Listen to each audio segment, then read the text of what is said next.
Di dalam tenda, para ketua suku berkumpul. Kafas dan Kurtun mulai mengutarakan sesuatu tentang aksi perampokan yang selalu dilakukan Safromat terhadap kaum Khawarij sambil didampingi si Palak tukang hasut yang sangat handal. Kafas dan Kurtun mengancam sang raja agar berhenti mengganggu kaum Khawarij dan meminta putranya yang baru dilahirkan diberikan kepada mereka dijadikan sebagai jaminan. Raja menganggap Kafas dan Kurtun telah menabuh genderang perang. Ia memilih membela kaum Khawarij daripada suku saudaranya sendiri. Sudah saatnya semua suku Stepa bersatu menyingkirkan Khawarij. Disinilah mulai terbuka suku mana saja yang telah bersekongkol. Secara tegas mereka menolak ajakan Raja Safromat.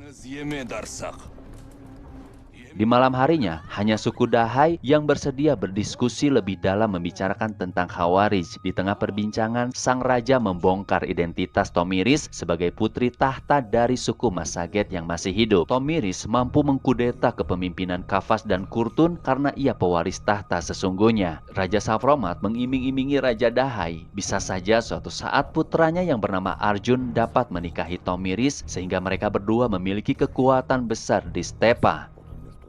Tidak lama Sardana mendatangi Tomiris mengajaknya menghadap sang raja. Di sana ia dikabarkan bahwa besok suku Safromat dan Dahai akan menyerang Kafas dan Kurtun, bermaksud ingin mengembalikan warisan Spargab kepada Tomiris. Meskipun Tomiris tahu tujuan mereka secara tidak langsung sedang memperalat posisinya, ia meminta kepada raja bahwa ia hanya ingin membunuh Kafas dan Kurtun, tapi tidak dengan rakyat Masaget.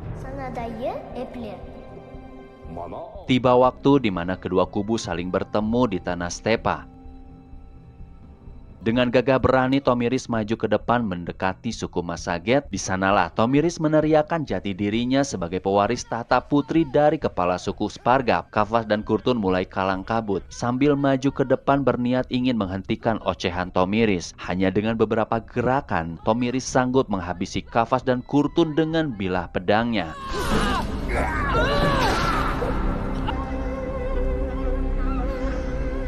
Sebuah penantian panjang ingin mengucurkan darah mereka berdua akhirnya tercapai juga. Anak-anak Kafas dan Kurtun nyaris menyerang Tomiris. Nampaknya rakyat Masaget mulai tersadar dan menyambut pemilik tahta yang sesungguhnya.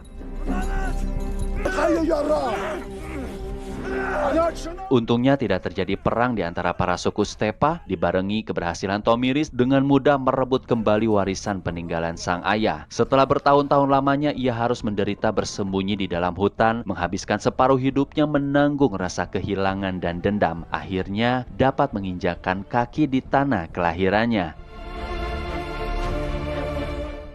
Seorang dukun menyambut kedatangan Tomiris dengan sebuah ritual. Kemudian semua keluarga Kafas dan Kurtun diseret ke depan. Tomiris memutuskan mengusir mereka dari tanah Masaget agar dapat merasakan penderitaan yang sama, terlantar, hidup di tengah hutan tanpa naungan suku manapun.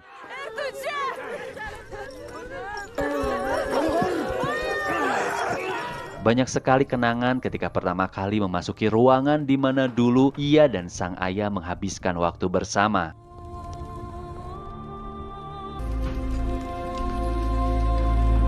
Tomiris meminta dukun mengantarkan ke tempat di mana sang ayah dimakamkan.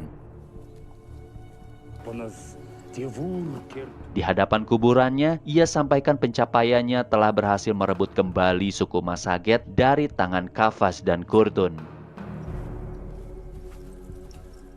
Di malam hari, Arjun mulai melakukan pergerakan PDKT mendekati Tomiris. Mereka berdua sudah saling menunjukkan ketertarikan. Namun Tomiris ingin fokus terlebih dahulu menyambut perang besar melawan kaum Khawarij.